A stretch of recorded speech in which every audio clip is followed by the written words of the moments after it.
Okay everyone, well welcome to this contact webinar. If there is a technical hitch, please do bear with us. Those of you joining by PC, laptop, tablet or smartphone should now be able to see this introduction slide.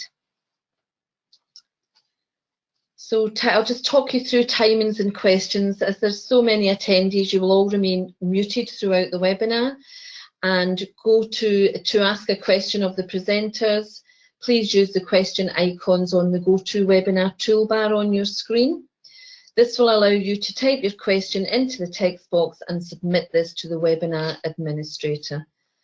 And we will select as many relevant questions to answer as the time allows. And if similar questions are received, they will be condensed where possible. Alternatively, if we're inundated with questions, we'll pull together a frequently asked questions sheet that will be uploaded with the webinar after the end of the recording. So hello, so we're going to do a brief introduction of the presenters before we get started into the slides, so that you've got an understanding of where we come from and our expertise in the areas that we're going to discuss. So my name's Lorraine Walker.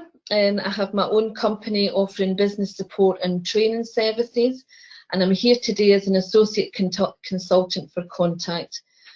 My career spans over 30 years of working with children and families. 15 of those years has been in the private and voluntary sectors, supporting children and families with childcare services and training. I've also worked in the further education field, delivering accredited qualifications to families. Delivering accredited qualification courses for those supporting families, including psychology programs. I've worked 10 years in the public sector as a manager, supporting childcare providers with training and also leadership programs. I was a strategic manager supporting the development of short breaks for disabled children and their families. And also as a freelance consultant, I was delivering across the North East local authorities the legal duties placed on local authorities around the Children and Families Act and the new SEND Code of Practice to local authorities in relation to the single education, health and care plans. So that's just a brief sort of summary of myself, and I'm pleased to be joined today by Carla, who's a parent from the Darlington Forum. So I'm now going to hand over to Carla and she'll introduce herself. Hi, I'm Carla. I'm here to represent Darlington Parent Carer Forum today. First and foremost, I'm a mum of 3 beautiful girls, 2 of whom have additional needs. Prior to becoming involved in the forum, I was a SEND officer within both a primary and secondary school before having to take some time out due to my caring responsibilities.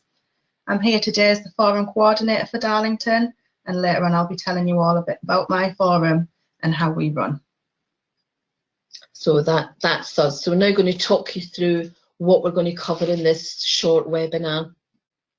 So what we hope you will take away from this webinar today is an overview of employment law and HMRC principles in relation to employing staff within your forum, looking at the volunteer, the employed person, the self-employed person, and what we don't like to look at is redundancies, but as an employer you have to be made aware of the processes of making people redundant if that unfortunate situation arises. The decision making, so we're looking at identifying what needs to be done during your forum, what you want, the roles are required. Do the roles require a DBS check? Do you have job descriptions and responsibilities? So all the decisions on overall responsibility, for example, the forum as an employer, or does the forum provide the support of a host organisation who will be that accountable body for HMRC and paying forum staff? And Carla will touch on that. Well, she'll go into more detail, I should say, at her section within the webinar. We'll look at pre-recruitment, what the processes that you do within pre-recruitment, identifying questions, agreeing formal and informal processes specific to roles, who will be involved in the interview process, where you will advertise those roles, your induction into how the forum runs, explaining the processes involved, ensuring they understand your policies and procedures, they have safeguarding training, if they have a contract of employment or a volunteering agreement, and who provides that line management support and manages the post and all the roles and responsibilities, and also identifies training needs and CPD. So today, supporting the forums is about having the right people with the right skills doing the right role within the forum. So Carla and I are now going to walk you through a series of slides that look at the various roles and activities that people will do within a forum. Hopefully the content will assist you to make informed choices or highlight certain areas that you recognise your forum would benefit from making a few changes. Ultimately, it is our intention within this webinar today to offer information and guidance to assist you in making those changes where required, and hopefully to offer some food for thought to help you to improve the effectiveness of your own forum. So the work needed to maintain an effective forum, you may not be a stranger to this slide, because we can see from this slide that forums carry out a wide range of activities, roles and responsibilities that is involved in running an organisation like a parent carer forum. Forums are responsible and accountable for the grant they receive and any additional funding that they may receive, for example, from a local authority. And the forums must demonstrate how they monitor and evaluate on how this money is spent. Therefore, it's fundamentally important that forums discuss what you need in terms of staffing and volunteers to assist you in carrying out those identified roles and responsibilities. Are you going to need paid workers? Are you going to be the employer yourself as a forum and do all the necessary paperwork for HMRC and adhere to employment law legislation? Are you going to engage with a host organisation to assist with the employment law aspects? Carla will talk more about this shortly, but we can see from this slide that forums have lots of things to consider to ensure the effective running of their forum, so getting the HR part right is fundamental. Here's a sample of the voluntary roles within a forum. Now, many of you will be very familiar with the different roles as far as a volunteer is concerned, so I'm not going to talk about each individual point here, but you can see that there's very similar roles within your own forum, and lots of parents doing a range of different jobs, all on a voluntary basis. So from a committee member right down to someone who's attending a strategic engagements, and also someone who's taking minutes from meetings. But the next slide covers sample paid roles in a forum. So if your forum is a community interest company, you might have directors who are paid to run the forum, and you could have administrators responsible for the day-to-day running of the forum, managing your database, etc. You may have a paid treasurer who's responsible for carrying out the financial monitoring, or you may have someone paid to do this, for example, through a host organisation. Again, Carla will discuss this in more detail. So we're here today with a parent representative coordinator, Carla. So that is a role of someone who oversees the request for parent participation. But I'm going to hand over to Carla here, and she'll explain that that is her role. Hi, yeah, so in Darlington, I'm the parent coordinator for the forum, and that's my role is to oversee the request for parent participation, recruitment, training and support of parent representatives, acting as the line manager to volunteers that we have to make sure that they're supported and able to fulfil their roles effectively, and promotion of the role of parent reps, and promoting the forum and overseeing the database and day-to-day running of the forum. Thanks, Carla. And there's also a development officer that may liaise with local authorities, but that some of these roles may overlap between each other, but that's just an example of what paid roles are within the forums. So it's up to each individual forum to identify the name of the roles or the type of roles that they need within their forum. So if you go down the employer route, you need to decide on rates of pay. So you'll need to decide reasonable rates of pay, not just national minimum wage. You can do this by talking with other forums, or research the voluntary sector pay scales. So note well that the pay should reflect the complexity of the role and the skills that are required to do that role. And if you engage with a host organisation, will you adopt their pay scales or will you set your own? And also the charity sector has a history of using the NJ pay scales, which is the National Joint Council for Local Government Services. So you can talk to your local authority to see what they would pay, or your local voluntary sector organisations. And here we're going to look at understanding employment law and HMRC. So really what we're trying to get the information across today is, before you make any decisions relating to employing a worker, you should understand employment law and your accountability as the employer to HMRC. We've listed some bullet points here, but they've all got links taken from the government website that you can, once you get the PowerPoint uploaded onto the contact site, you'll have access that will take you direct to these documents that will help you in registering an employer as an employer and setting up your PAYE, and all the different bullet points here. So your agreed written statement of employment, look at your employment liability, being able to inform HMRC that you've got a new employee, do the P45 work to work out their tax code, and using the HMRC starter list. So you can see that it's quite fundamentally important that you understand the difference between being an employer or engaging with a host, because you have to check what to do when starting paying someone for the first time. In addition to understanding employment law and HMRC, as an employer, Forum should be mindful of all of these bullet points: pensions, maternity pay, workers' rights, contractual agreements if you're choosing someone to be self-employed. So it's just will the Forum be the employer and pay direct, or will you choose a host organisation to manage your grant and support the pay?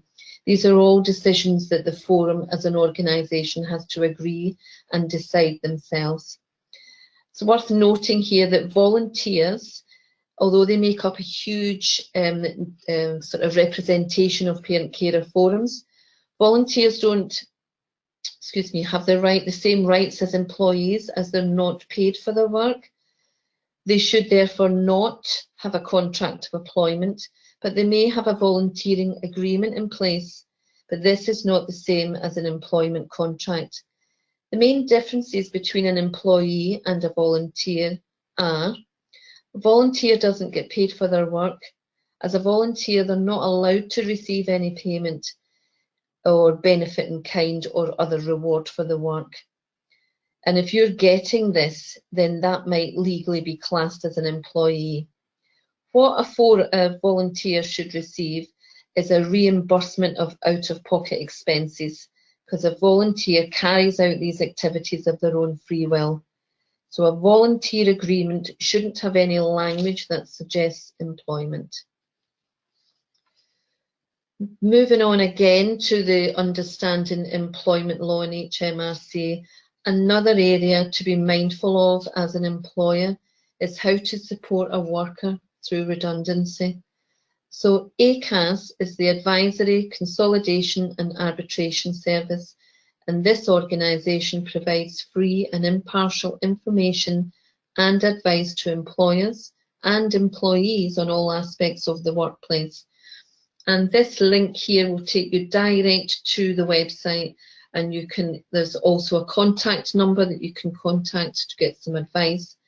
And most employers would support their workforce through the redundancy process and signpost them to additional support where appropriate. Nobody really likes to talk about redundancy because it's not a very nice situation to be in. But if you are the employer, then you'd have to be mindful of an understanding of the processes that you would have to do to support your member of staff who's been made redundant.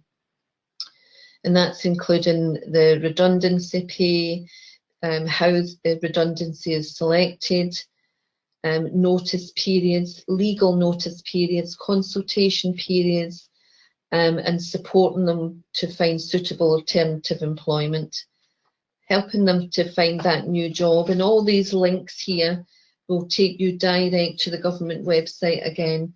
So we've tried to include as much signposting and guidance for you rather than just a few slides on a webinar.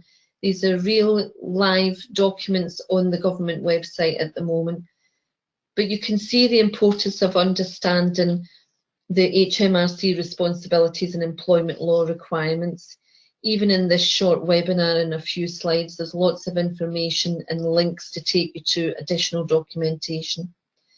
So it's important that you understand, if you go down the employer route, you understand your accountability and responsibility as being the employer, if that's the route that you choose to go down.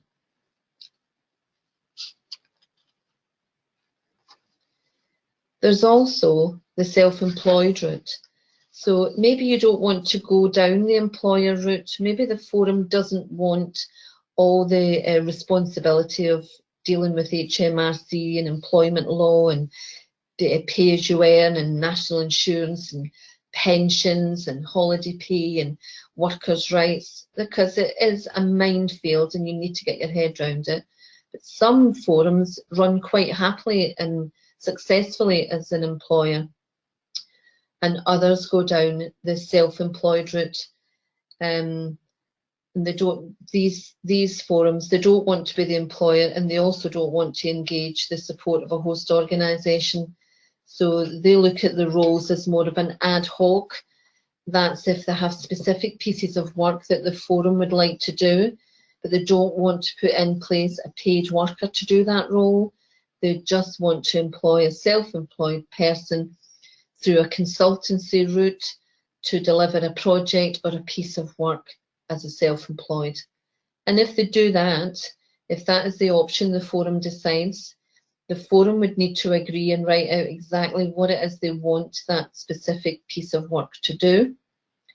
You then would market the opportunity and get expressions of interest, and you would ask for quotes for doing the piece of work that you require doing.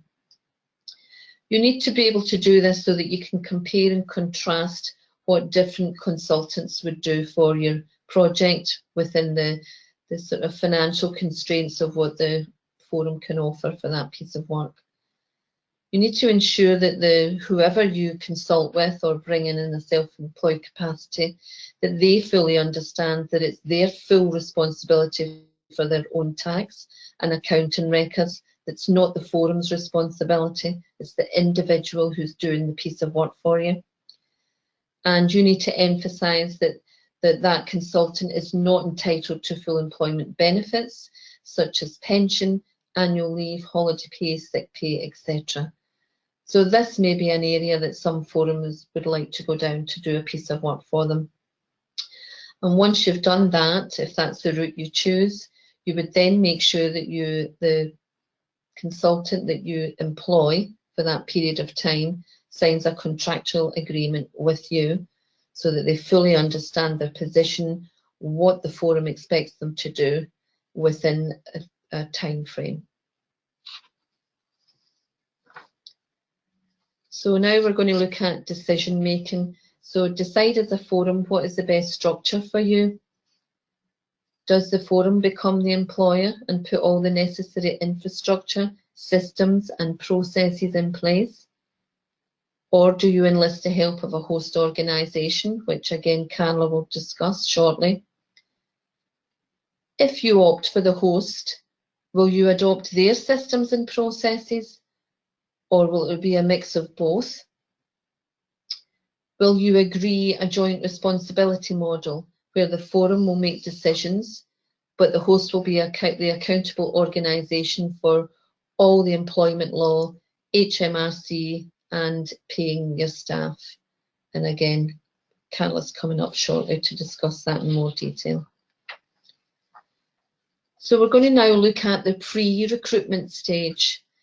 So once you are clear on the structure that you're, oh sorry, I've just noticed a typo in the word structure, my apologies. Once you are clear on the structure and you've identified what needs doing in your forum, You can then make a list of tasks and see if those tasks can be grouped together to make a role or roles. And you can divide roles so that they become either a volunteer role and they are less arduous for you. You will need to identify if the roles will be as a paid or a voluntary situation. Is the work going to be temporary, short term? Is it going to be a project? Or is it going to be ongoing work that will require so many hours per week? You'll need to identify which role requires a DBS check and who will pay for this. Will the organisation, the forum, pay for this? Will your host pay for this if that's what you've chosen to do? Will the individual pay for it? All these decisions have to be taken into consideration before you get during the pre-recruitment stage. So once you've identified the employed roles, you need to produce job description and person specs so that you can attract the right people for the right positions within your forum. And remember, we mentioned before that volunteers' roles are not employed roles, so their processes are less formal. However, a volunteer will still need a brief overview of what is expected of them within the forum and given a clear understanding of what activities they will engage in to represent the forum. And you can see the contact webinar on supporting volunteers for more information on this link here. Oops, beg your pardon. So once you've sort of sorted out your pre-recruitment information, you then produce an application form and agree your induction process, maybe with your host organisation. Another typo, I do beg your pardon. You also need to be mindful of the importance of equal opportunities, and there's a link there that tells you about the laws and the legislation around advertising. Ensure you widen your recruitment by having an open process, one that is fair and transparent. Others in your forum may have the particular skills that you're looking for that you actually don't know about. Often committee members inherit roles that they don't feel comfortable with, and they're happy to pass the baton on, leaving them free to support the forum in other ways. I think I've got a different slide, have I? Yeah. Yeah, sorry. Let's have a look here. And also to be mindful of the GDPR principles, data protection, how you collect, share and store the personal information relating to candidates who complete the information paperwork. Another thing that promotes transparency and fairness is to have a pre-interview checklist. So agree your interview questions are prepared in advance and allocate to the appropriate interviewer. Make sure you've got a room reserved and is appropriate for the candidate's confidentiality. Water and glasses are provided and all other devices are switched off. Interviews, so when you're opening the interviews, to try and put the candidate at ease so that they feel that they're going to get the best out of themselves in the interview because they have a supportive interview panel. So you may have your own checklist, or you can access checklists on the internet. So here's an example that was taken from the internet, which is a summary for everyone on the panel to look at and score the candidate's communication, their confidence, their experience, and their soft skills. So what's their demeanour? Do they give eye contact? Do they feel comfortable? And everyone can score so that it's a fair process for all. So the interview process. So I'm just making sure I've got. Yeah. So if a friend has been shortlisted for an interview, the fair and transparent process would mean that they would not be on that interview panel. And then the panel should involve an objective person such as a local authority officer, one that they respect, for example, a CENDIAS officer or someone from another voluntary sector, an experienced person, someone that you trust to help you make the right decision. And then if your friend is appointed, then it's because he or she was the right person for the position and not because a friend was on the panel. Everyone should be asked the same questions at interview, and using a scoring process to plot the scores and comments after each candidate has left the interview. This helps at the selection process and prevents forgetting the responses. Allow 5 to 10 minutes in between interviews to allow for fair scoring based on the answers you've been given, and this avoids the panel getting mixed up as what each candidate said what. And the panel will then discuss from their individual scores who's the best person for the position to represent the forum.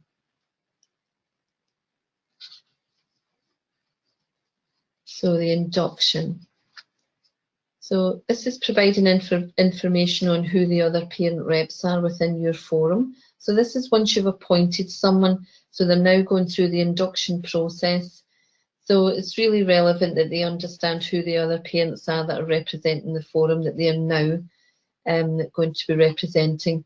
So ensure that who you have appointed reads and understands your policies and procedures of the forum, and promote the forum resources available on contact website to further support the worker. Provide opportunities for the worker to have Q&A sessions with you. Encourage the worker to familiarise themselves on a range of disabilities to promote their wider awareness, not just in the areas of their own children, and ensure they have safeguarding, child protection, the general data protection regulations and other relevant training. Also, there's a few notes here that you could use an induction process checklist. So how do they introduce themselves when they're meeting people, and show them where they'll be working, talk them through some of the key policies and let them read others, for example, a code of conduct, how you would like them to present and represent the forum. Talk them through the expenses and remuneration policy if it's a volunteer, or their wages if it's an employed worker. And as well as training and safeguarding, they should also read the policy, and they should also sign that they've read the policies. So make the induction process warm and welcoming. Explain who they'll report to, who's their line manager, and if you're enlisting the help of a host organisation, who they'll be their employer, or make sure you're involved in the induction process and some of the line management meetings. Perhaps if you're working with the host, you could have quarterly three-way meetings with their line manager as well as yourself in the forum to make sure that they understand the work needed by the forum and the deadlines, and talk through any issues if there's any overlap with the HMRC employment law line management responsibilities. It's good practice for forums to have an induction process for all new committee members, volunteers and paid workers to help them settle into the role and understand how the forum works, and ensure they are clear about what's expected of them. Also, as part of the induction process, discuss the following. So the co-production ladder, engaging with others, promoting participation, working in partnership, consulting, marketing and promotion. It's all part of co-production. Then they'll make sure that they're aware of the forum's future plans, the National Network for Parent Carer Forums, your regional forum networks, the DFE grant funding, other funding streams, who the forum links with, so strategic, local authority strategic groups, the importance of working in partnership with local authorities, some of the key research that's been done locally by some of the other parents on the forum, and you also may have an induction checklist to ensure that you follow a standardised format, and you may also consider using the one on the ACAS website. So basically this information is just to avoid information overload. So you could give it over a period of few weeks during a probationary period, so their induction could take place over a period of weeks, because the last thing you want to do is overload people with information and then they get that whole feeling of overwhelm. The next slide talks about line management. So provide a named line manager to support the role, whether that's a voluntary role or a paid role. And if you opt for a host organisation, you can agree if they're going to take on this responsibility. Is it going to be a joint responsibility? Or even if you use a host, is it going to be that the forum will line manage? So all these things have to be discussed beforehand.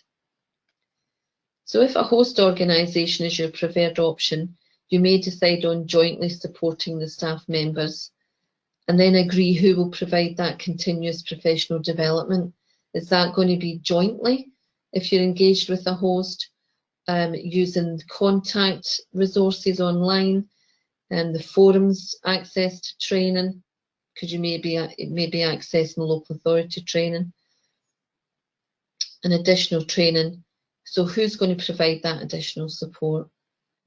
And these are examples of additional training that could be on offer for volunteers and parent carers: communication and interpersonal skills, negotiating skills, managing self. That's a big one. That's understanding your own trigger points for overwhelm, and if you're taking on too much work, and who you can talk to if that's the situation for you. And also self-belief and confidence, knowing that you're doing a good job and understanding your own confidence and skills levels. So some forums have a memorandum of understanding or agreement with their host organisation so that the expectations around line management and CPD are clear, with clear boundaries of a worker for the worker, and that is set out in the agreement. In addition, all forums are run differently and there is no one size fits all. So many parents dedicate a lot of their free time to their forums, and this could mean that an employed worker may do additional voluntary hours, making line management a fundamental part of monitoring, evaluating, and being that ongoing support. And Carla's going to touch on that as well. So the balance between close management and allowing a new person to use their own initiative can be a difficult one. A line manager will be required to juggle between giving clear direction on a specific task and monitoring progress to ensure it's completed, and knowing when a person fully understands their role and can get on with things. But by the same token, also recognising when a worker is feeling overwhelmed or stressed, and should be able to offer a coaching and mentoring approach to help the person look at their current workload and home life to support them to find an effective balance. So if you have line management and leadership in place, this ensures the forum runs effectively and the workers know the processes as a representative of the forum and knows the support that's in place. So moving on in line management, in order to ensure that your worker feels a welcome and valued member of your forum, it's good practice to have systems and processes in place for which to induct them into the way things run. Systems and processes also ensures the forum follows HR protocols if things go wrong and if you need to deal with difficult situations. So to assist in this process, decide on a probationary period. This lets you have a protocol in place to check how people are coping. Let them know this during the induction phase so that they're aware of the probationary period, and it allows you to monitor stress triggers and make adjustments and put support in place. Also during the probationary period, you should receive regular one-to-one meetings and catch-up conversations. Your HR protocols should also have formal supervision so that as a forum you can formalise progress or identify areas for improvement, set targets and monitor the progress towards what you hope to achieve.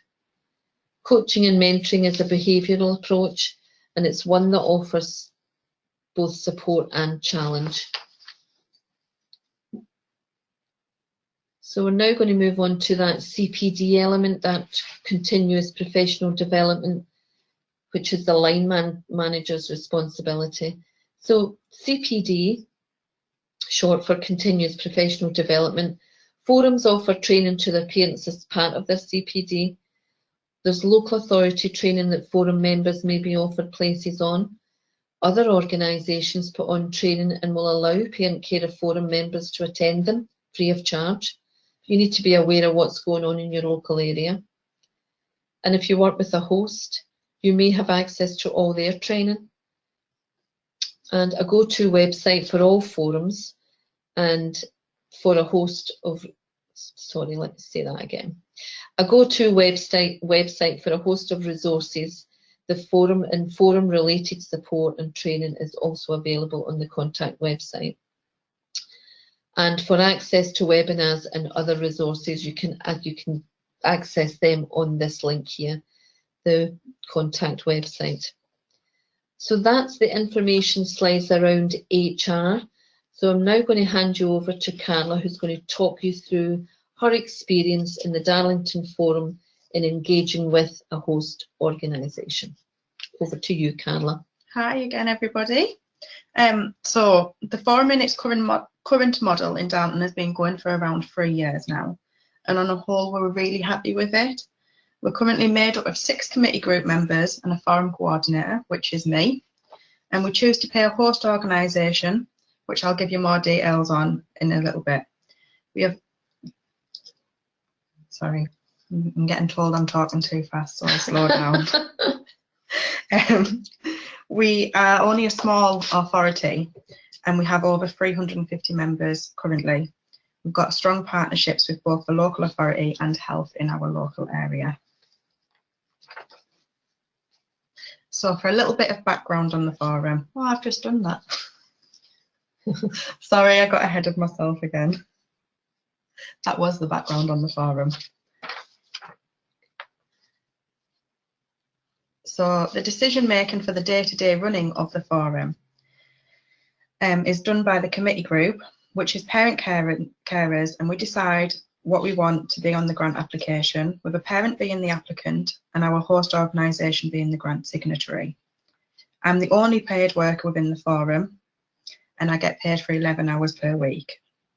Myself and other parent volunteers sit on strategic groups, and then with other parents on different work streams that feed into that. When looking at our grant each year and our priorities, we would always ask the wider parent membership, what do we want the forum to look like and what are our priorities? The committee group then decide what our focus should be and where we believe we have the most influence. My role includes promoting co-production, engaging with the wider parent group and overseeing the day-to-day running of the forum. And that in itself is vast and varied and impossible to put into words. It's worth mentioning here, we pay our host organisation a small percentage of our grant, and the employment salary comes from that too. We don't receive any additional funding from anywhere else. So the benefits to Darlington Forum of working with a host organisation are as follows. Our host organisation is the employer and provide all employment support, HMRC, training opportunities, and it takes away the accountability and responsibility of employment law from us as parents, and we find that this works for us. We adhere to our host organisation's policies and procedures because we actually agree with them, and it means we are covered and protected by their insurances. We have our own code of conduct and forum-related policies. We have access to the finance department, but regular meetings, we have access to the finance department, but also regular meetings and HR support. Following the finance procedures by raising purchase order numbers, etc., means we have accountability and systems in place to constantly monitor finance, and we meet regularly to check where things stand and do a grant variation if necessary. Our host organisation assists us in the management of the grant, and we use their financial control policy and finance department. We feel this frees us up to concentrate on participation and has enabled us to grow into the strong forum we feel we are currently. We also have assistance in the recruitment of the volunteers and training, and also DBS checks. Having a line manager or go-to person is a safety net, and they support me, but also pull me back during times of overwhelm, which can be quite often, to put a plan in place and look at the workload. The forum is ultimately parent-led, but we're supported. We have access to volunteers from other projects within our host organisation to help when, for instance, we're having a conference and there's big mail outs and preparation. It also helps us in reaching more parents as our host organisation comes into contact with families that we might not reach otherwise, and we are provided with office space and a base.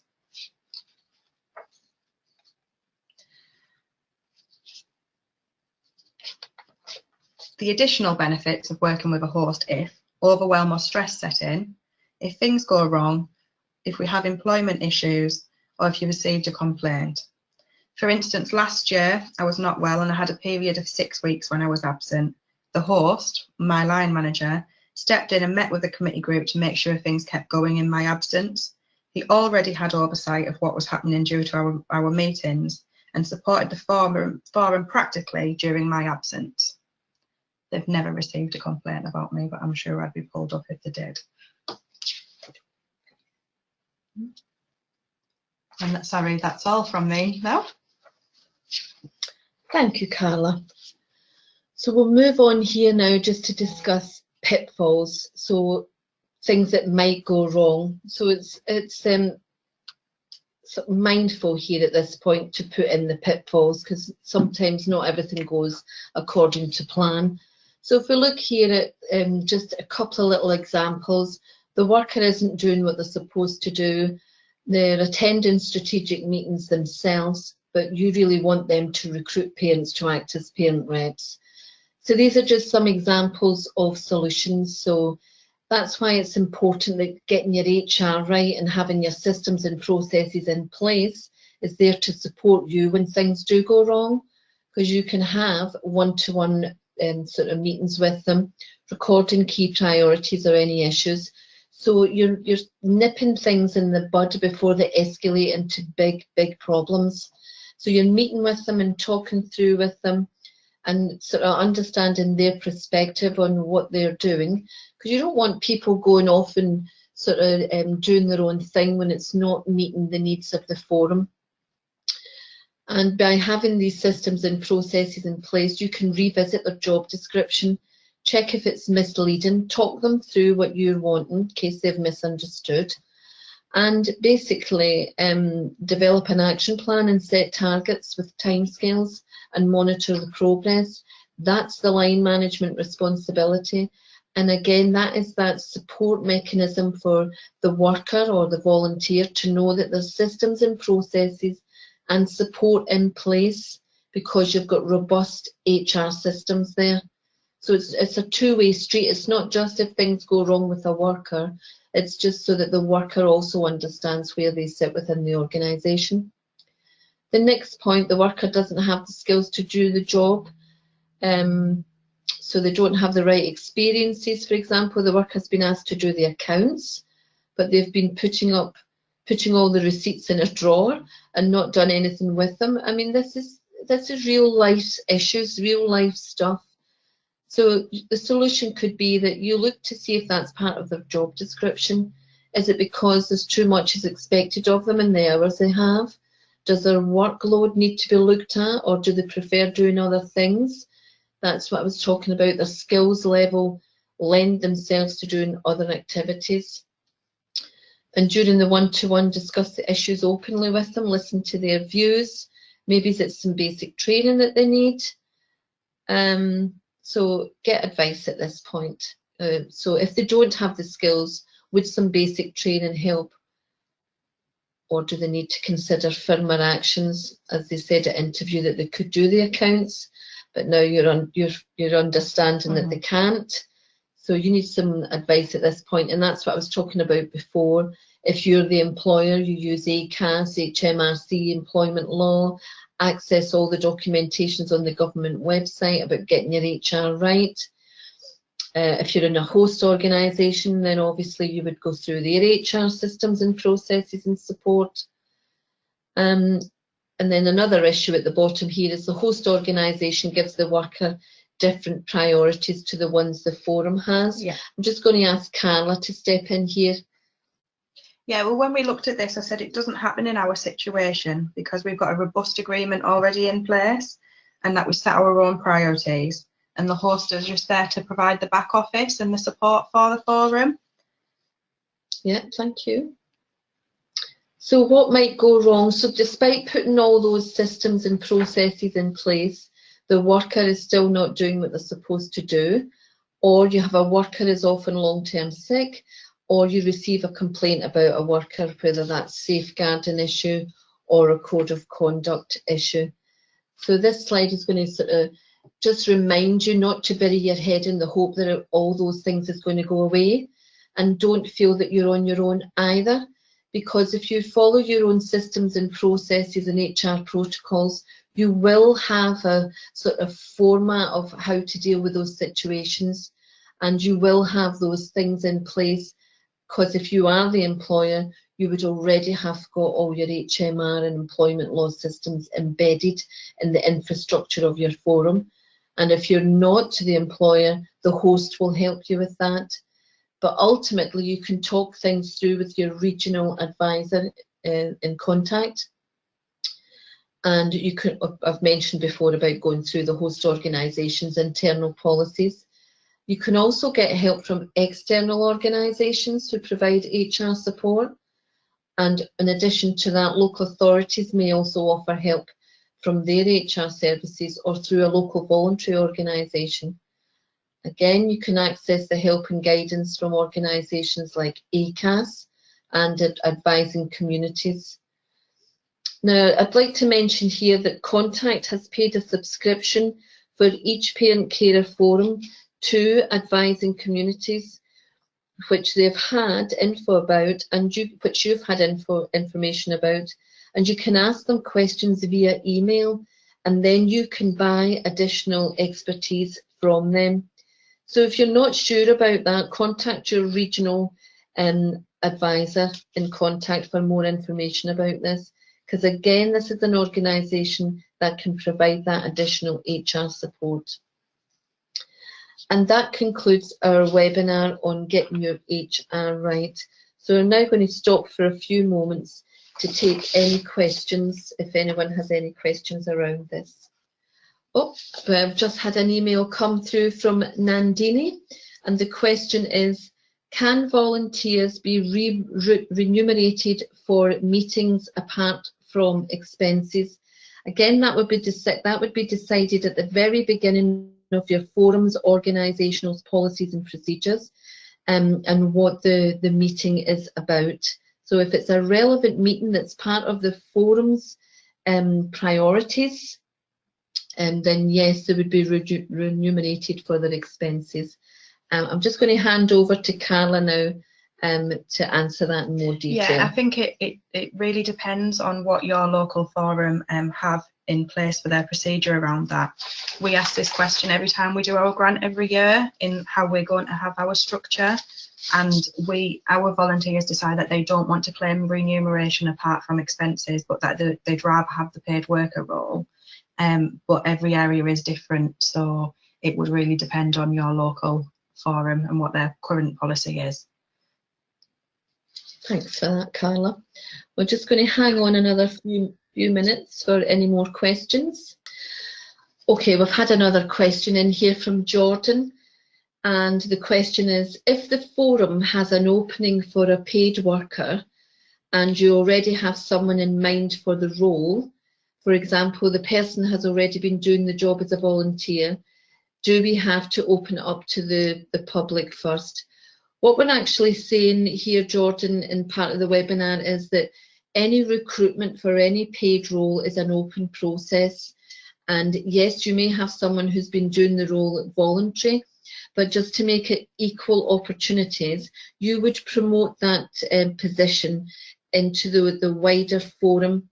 And if the person who's doing the volunteering role at the moment is the right person for the job, then they would be appointed into the paid role. Would you like to add any more to that, Carla? No, that covers it. And also we've got a question here from Jenny.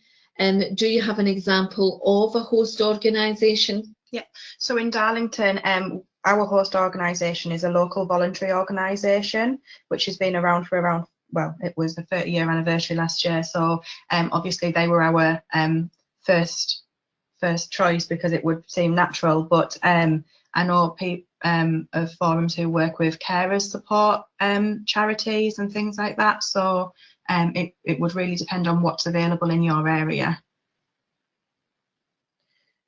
So from Susan, if parents are wanting to get paid, can they be paid? And I think that again comes down, it would come under remuneration. And again, that would come down to your local forum's current policy around remuneration and being paid for attending meetings or things. Or if it was that you were going to have a paid worker, that would have to go through the employment process that we've talked about today. And it is down to what each local area decides at that grant meeting and what they put in the grant and how they decide to run the forum.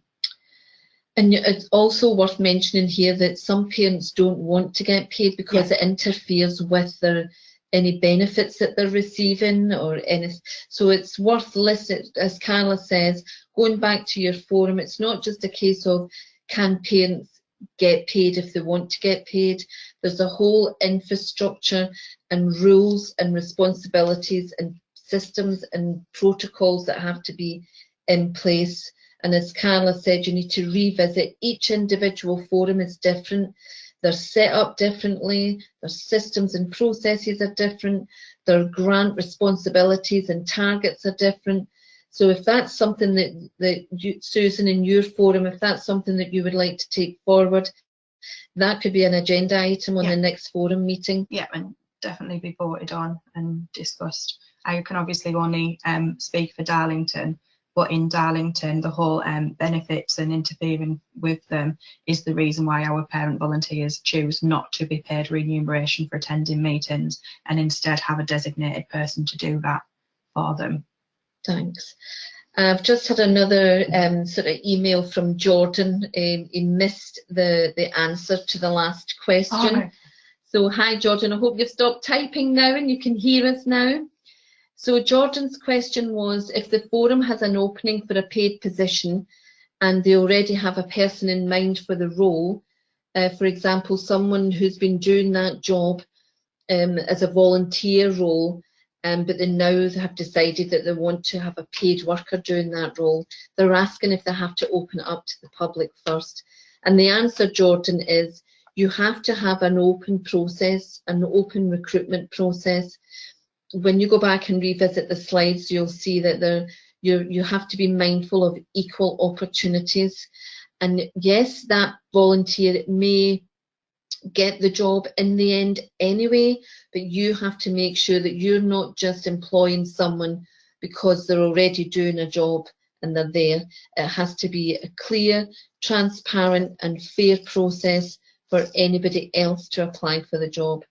And that's not saying that you don't have someone else in the forum that may have the same skills as your volunteer, but you're making it a fair and a transparent process of recruitment, especially if someone wants to have a job. You cannot just say, oh, so-and-so was in place, so we're just going to give it to them anyway. That's not a fair, open and equal opportunity process. So I hope that answered your question, Jordan. But it was a very good question. Thanks for that. Okay, that's the end of the webinar. Hopefully you've had some useful hints and tips and some sort of signposting to some legal documents to help you understand your responsibilities of getting your HR right, and if you choose to be the employer or engage with a host organisation. So any further questions can still be put in. I'm just going to put on the last slide that a short questionnaire will launch at the end of this webinar and ask you to please take the time to complete it, as it will help contact plan future online training events, including other topics that you would like to see. And a recording of this webinar, presentation slides and questions will be put on the Parent Participation Resources page of Contact's website within the next week or two, and an email confirming this will be sent to you once this is available. So I would like to say thank you for listening, and I hope it's been useful, and thank you very much. And I'll pass over now for Carla to say goodbye. Hi, yeah, thank you very much for listening, and please do send over any questions that you have. Thank you. Bye. And that ends the webinar.